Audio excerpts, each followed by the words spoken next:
Yo, pessoas! Está de volta. Eu devo admitir que eu vi a data disso e eu não anotei, e aí eu esqueci. E um belo dia eu estava vivendo e plá, um episódio de 1 hora. Eu fiquei tipo, yes! E sim, estamos de volta com esse negócio. É de plástico pra quem é novo aqui e aparece e desaparece as coisas na minha mão e vocês só lidem com isso. Mas estamos com um episódio de 1 hora de Shingeki. Eu vou falar um pouco sobre. Obviamente vai ter spoiler desse episódio de 1 hora e é da Final Season que nunca acaba. Tá ridículo, eu já cansei até de reclamar sobre, então foda-se. Mas hoje a gente vai falar um pouquinho de Shingeki no Kyojin com os spoilers desse episódio de 1 hora. Enfim, sou Orisa, sejam bem-vindos ao Otaku Something e bora de Shingeki.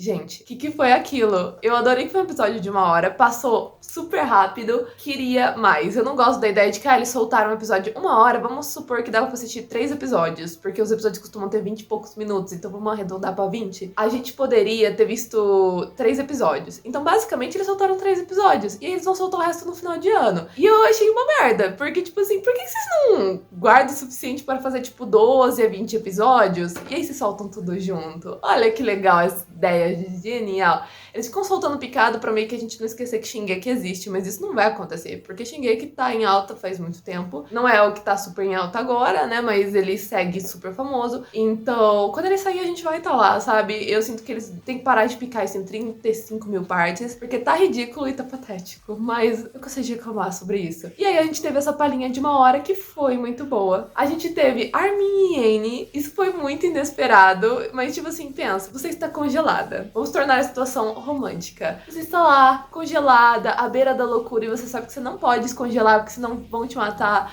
E aí você tá lá, tipo, oh meu Deus, eu estou tão só. E aí todo dia vem quem? O Arminzinho falar com você. Provavelmente por causa do Berthold. Eu não sei falar o nome dele, eu desisti há muitas temporadas atrás. Mas ele vem, fala com você sempre, contando das coisas e te mantendo sã. E chega um ponto que aquela é a hora que você mais espera do dia. Meio psicótico pro Armin, mas fazer o quê? Né? Tipo, imagina, todo dia você sai de onde você tá pra conversar com um bloco de gelo. É um pouco meio louco, né? Mas, do ponto de vista da Anne, foi bem romântico. Então, assim, obviamente ela tem um crush nele. Eu adorei que eles exploraram isso, porque eu não tava esperando. A hora que... E outra, ela foi olhar pra ele e a Mikasa sacou tudo. Eu vejo a Mikasa como um personagem que é, tipo assim, ela é puro músculo. E só. Ah, ela tem os sentimentos pelo Eren, mas também é meio... É mais uma obsessão, ao meu ponto de vista, que é qualquer coisa. Então, a gente não vê isso sendo trabalhado, tipo, ai, os sentimentos. A gente vê isso trabalhado, tipo, ela gosta dele e ela luta com titãs. Yeah! Então ela acaba sendo uma representação mais de força do que qualquer coisa. E ela ter sacado os sentimentos da Anne tão rápido foi muito bom, porque eu senti que eu vi um pouco mais da Mikasa ali, tipo, ela repara nos outros. Ela não repara só em titãs que ela tem que arrancar a cara fora. E no Eren. Olha que linda. Então eu senti que a gente ganhou um pouco de personalidade pra ela. E o traço dela tava mais bonito. O pessoal reclamou que ela tava com um traço muito masculino. Aí outras pessoas defenderam falando, cara, é um soldado. Mas o problema não é ela ser forte, musculosa e tal. O rosto dela tava muito quadrado. E normalmente eles usam esse negócio em anime. Eu vou soltar uma curiosidade do nada. Normalmente o rosto mais quadrado eles usam pra homem e o rosto mais fino pra mulher. Pra, tipo, dar uma diferenciada. Porque é literalmente um triângulo e um círculo juntos com 2 olhos suspeitos no meio. Se der sorte, um traço pra ser o nariz e 2 pra ser a boca. Então eles fazem algumas coisinhas pra, tipo, são um homem, são uma mulher. Porque cabelo é foda-se, né? Então, assim, foi essa a reclamação do povo. E aí o traço dela ainda era um traço de uma adulta, era um traço de um soldado e tava um pouco mais feminino. Então, assim, foi interessante. Mas foi, assim, discretinho. Eu só reparei na cara dela naquele momento, porque eu achei maravilhoso ver um pouquinho mais de, tipo, você repara nos outros. Mas ela sacou tudo em 2 segundos, a Anne ficou tri-roxa. Foi ótimo. Não tava esperando. Eu tava ali pelas explosões e pelo desastre, pelo literal massacre da humanidade dentro do anime. E aí, de repente, a gente tava numa história de amor. Foi ótimo. Eu ri muito com a Anne ficando vermelha, com a Armin ficando vermelho, com a Mikasa percebendo tudo, a cara de choque que ela fez. Eu sinto que alguém precisa printar aquilo e fazer figurinha. Se alguém for fazer isso, por favor, quero prints. Mas, Cara, foi ótimo. Gostei muito dessa parte, porque foi uma descontraçãozinha antes da humanidade toda ser...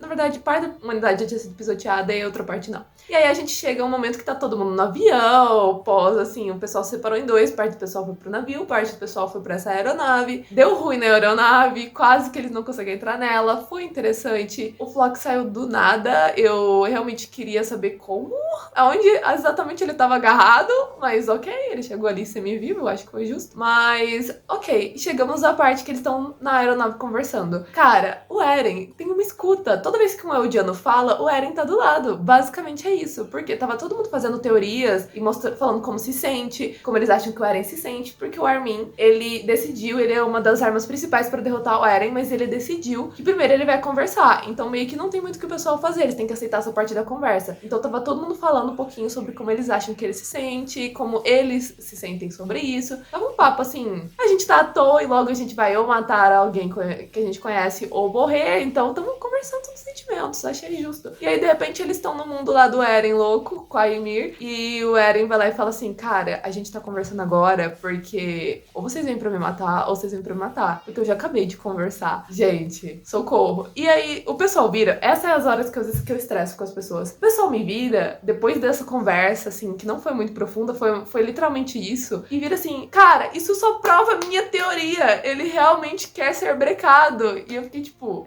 mas ele quer ser assassinado, assim, você processou isso, né? Então assim, o fato deles entenderem que a teoria de que o Eren quer ser parado é real, vai fazer com que eles queriam mais ainda salvar o Eren. E não, o Eren não quer ser o salvo, ele quer ser morto. Então isso é bem diferente, entendeu? Pro Eren a morte é a salvação. Isso é um ponto. Mas eles não querem matar o Eren. E eles entenderem que o Eren quer ser parado, só deixa eles com uma isdozinha. Tipo assim, eu vou lá conversar em vez de ir lá e pá, e matar o cara. E isso vai dar ruim, porque nem todo mundo pode ser salvo. Eu realmente cheguei a um ponto que eu não quero discurso no Jutsu. Eu quero explosões, guerra e morte. Porque não faz sentido agora eles fazerem o Eren dar pra trás, porque eles já tiveram oportunidade de conversar com o Eren várias vezes. Então, eles literalmente podem ficar falando com a ciência de que o Eren vai estar meio que ouvindo. Isso também significa que o Eren sabe exatamente o que eles vão fazer. Eu não sei se ele fica escutando 24 horas ou se ele só tava escutando naquele momento por algum motivo específico. A gente não sabe como os poderes de aranha do Eren funcionam, basicamente. Mas, simplesmente, ele meio que tem uma boa noção do que eles podem ou não fazer, o que significa que é praticamente impossível parar o Eren. Eu tinha esquecido que o Zeke tava naquele bolo e em algum lugar da minha cabeça eles tinham feito, tipo, uma simbiose louca e o Zeke era parte do Eren. Agora, não, o Zeke ainda tá ali, sendo brutalmente controlado.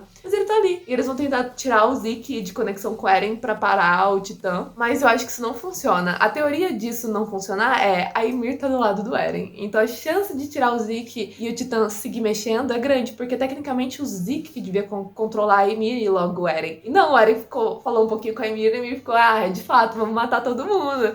Então, acho que pra ser justo, tirar o Zeke talvez não resolva tanta coisa quanto deveria, mas aguardemos, porque pelo que eu entendi, a condição de tipo, tem que estar alguém da família imperial tocando, era por causa de todo esse rolo da Ymir. Só que a Ymir tá fula. Então, assim, pela minha lógica, não adianta tirar o Zeke, ninguém sabe disso. Mas, aguardemos, veremos. Porque em 2 segundos eles já desconectaram o Zeke do cara e ele tá em cima do corpo do Eren, mas ele meio que tá desconectado já. Então, assim, acho que não funciona mais desconectar o Zeke e eles que lutem. E o Eren disse um negócio que foi o que pontuou o ponto de, ele quer ser morto, que foi, eu fui retirado da minha liberdade a vida toda, agora eu vou atrás da minha liberdade, mas eu não vou tirar a liberdade de vocês, vocês podem fazer o que vocês quiserem, porque todo mundo ali quase tem um titã e ninguém ali tá restringido ou sendo controlado, e eles poderiam ser restringidos ou controlados. Só que isso também pode ser visto como, nós somos companheiros da Ilha de Parades, eu sei como é ter a liberdade cortada, então eu não vou fazer isso com os meus próprios companheiros. Então, basicamente, o Eren não quer atacar ninguém da Ilha de Parades, porque ele sabe exatamente como essas pessoas se sentem. Só que, em segundo plano, ele também sabe o que os Eldianos de Marley sofrem, e ele passou o rodo neles sem problema nenhum. Na verdade, ele vai passar o rodo neles, né? Ele tá tentando, porque aí o pessoal encontra com o Eren titãzão, e aí agora vai dar luta. Mas ele tava indo lá atropelar os Eldianos de Marley sem problema nenhum. Então, assim, os Eldianos de Marley também não tinham liberdade, mas tinham mais liberdade com quem tava dentro da Ilha de Parades, porque lá o pessoal tava cercado dentro de muros, esperando titãs matarem. Então era um medo constante. Só que, simultaneamente, pelo menos eles não eram odiados e discriminados. Então eu não sei qual dos Eldianos estava se ferrando mais, a galera da Ilha de Parades ou a galera de Marley. Eu sinto que os dois foram foram ferrados de maneiras meio simultâneas. E eu sinto que, tipo, considerando que ele consegue saber onde tá os Odianos mais ou menos, ele poderia dar uma poupada na galera de Marley. Eu fiquei com dozinha, sinceramente. Mas aí a gente tá nesse ponto onde todo mundo se encontra e agora vai dar briga, porque tecnicamente a conversa já foi. Mas Armin e Mikasa ainda acham que dá pra dar jeito, dá pra capturar e dar um jeito no Eren. Eu acho difícil, mas vamos ver os próximos capítulos. Enfim, isso foi um resuminho do primeiro episódio aí que saiu da trocentésima parte da trocentésima temporada. Eu não sei se é a segunda parte da última parte, que foi dividida em 3 partes, que foi dividida em 15. Eu não sei mais o que tá acontecendo. Mas saiu esse episódio aí, que vai sair outro no final do ano. E agora a gente aguarda e a gente desiste de saber qual da parte final é isso aí. A gente só aceita que tá saindo episódio. Enfim, espero que vocês tenham gostado e até a próxima. Bye, bye.